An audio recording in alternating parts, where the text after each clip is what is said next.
Think tomorrow, you become the owner of a vending machine business. Instead of opening a store and paying employees to stand behind a counter all day, you place machines in busy locations and let them sell products around the clock.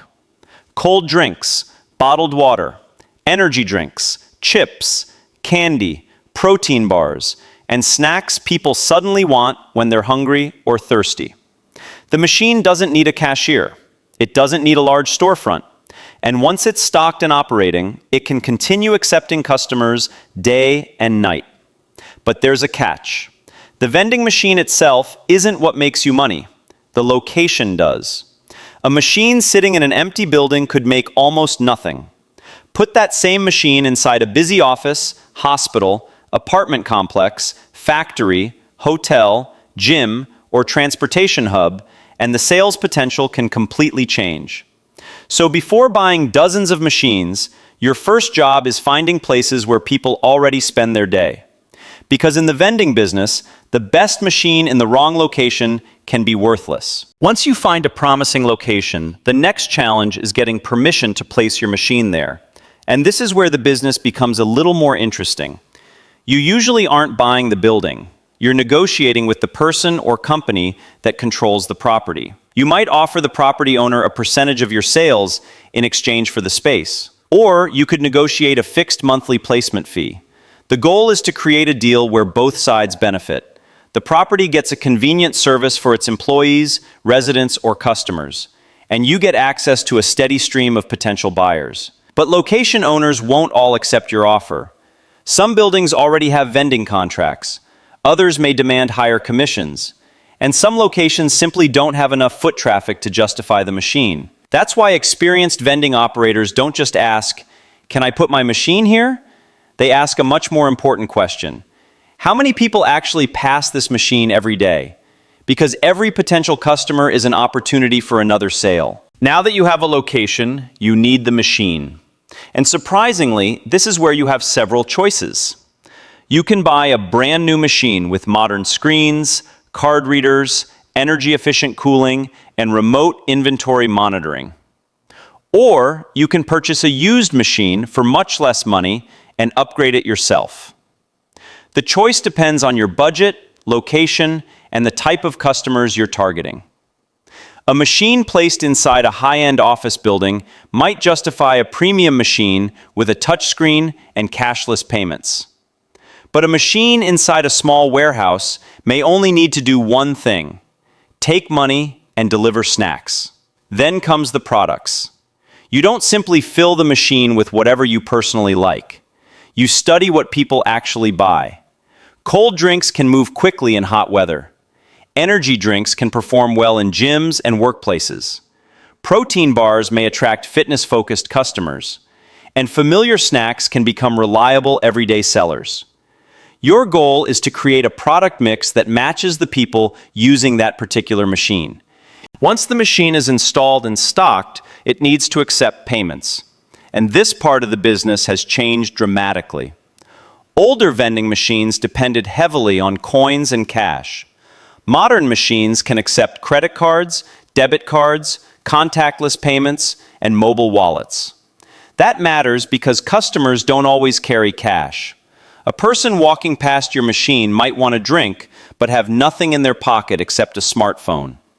With cashless payment, that customer can simply tap, pay, and take the product. Some modern machines can also connect to the internet. That means you don't always have to physically visit the machine to know what's happening. You can monitor inventory levels, see which products are selling, receive alerts when a machine needs attention. And in some systems, you can even identify machines that are running low before customers arrive and find an empty selection.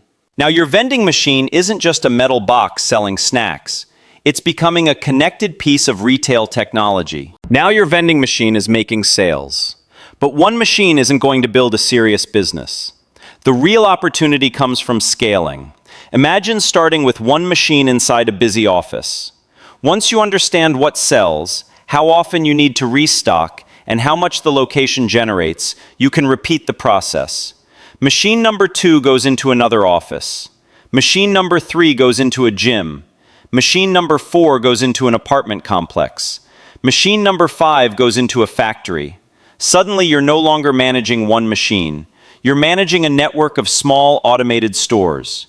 And this changes the economics of the business. Instead of one machine generating sales, dozens of machines can generate revenue simultaneously. But there's a problem. You can't personally drive around the city all day servicing every machine forever. That's when route management becomes important. You organize your machines by location, track which ones need restocking, and create efficient driving routes. The goal is simple: spend less time driving and more time servicing machines that actually make money. As your fleet grows, inventory becomes another major part of the business. You can't simply buy random snacks from the nearest supermarket and expect the numbers to work. Successful vending operators usually purchase products in bulk from wholesalers, distributors, or other suppliers. Buying larger quantities can lower the cost per item. Then you place those products inside your machines at a higher retail price. The difference between your selling price and product cost creates your gross margin before other expenses. But there's another challenge. Not every product sells at the same speed. A machine might sell out of bottled water quickly, while certain candy bars sit untouched for weeks. That's why you need sales data. You track every machine and identify the products customers actually want. Slow-moving products can be replaced. Popular products get more shelf space. And seasonal demand can change your strategy. Cold drinks may become extremely popular during hot weather. Certain snacks may sell better during work hours. And locations with fitness-focused customers may demand completely different products. The smartest vending operators aren't just filling machines. They're constantly optimizing what goes inside them. But as your vending business grows, so do the problems. Machines can break, card readers can stop working, cooling systems can fail. A machine can become completely empty while you're busy servicing another location. And every hour a machine isn't operating is potentially lost revenue. Then there's theft and vandalism. A machine placed in the wrong location can become an easy target. That's why successful operators choose locations carefully, install security features, and monitor machines remotely whenever possible. Another problem is inventory waste. Some products have expiration dates. If you fill a machine with products that don't sell, your money can sit inside the machine until the products expire. So you need to constantly balance 3 things: what customers want, how much inventory you carry, and how quickly each product sells. The vending business may look passive from the outside, but behind every machine is a system of purchasing, stocking, maintenance, route planning, customer service, and financial tracking. The machine works automatically. The business doesn't. Now imagine you don't stop at 5 machines. You build 10, then 20, then 50. At that point, you're no longer running a side hustle. You're operating a real distribution business. You may need a warehouse to store thousands of drinks and snacks. You may need employees to restock machines. You may need delivery vehicles to move inventory around the city. And you may need software that tells your team exactly which machine needs attention. The business can also expand into higher value vending: fresh food, coffee, healthy meals, electronics, personal care products, and even specialized machines designed for workplaces, hospitals, airports, and hotels. The more machines you operate, the more important efficiency becomes. If one employee can efficiently service 20 machines on a route, that's valuable. If technology can predict which products each location will need next week, that's even more valuable. Eventually, the goal is to build a system where your machines keep selling while your team handles the operations behind the scenes. And that's where the phrase, "making money while you sleep," starts to make sense. You're not getting paid because the machine is magical. You're getting paid because you've built a network of automated stores that can sell products every hour of the day.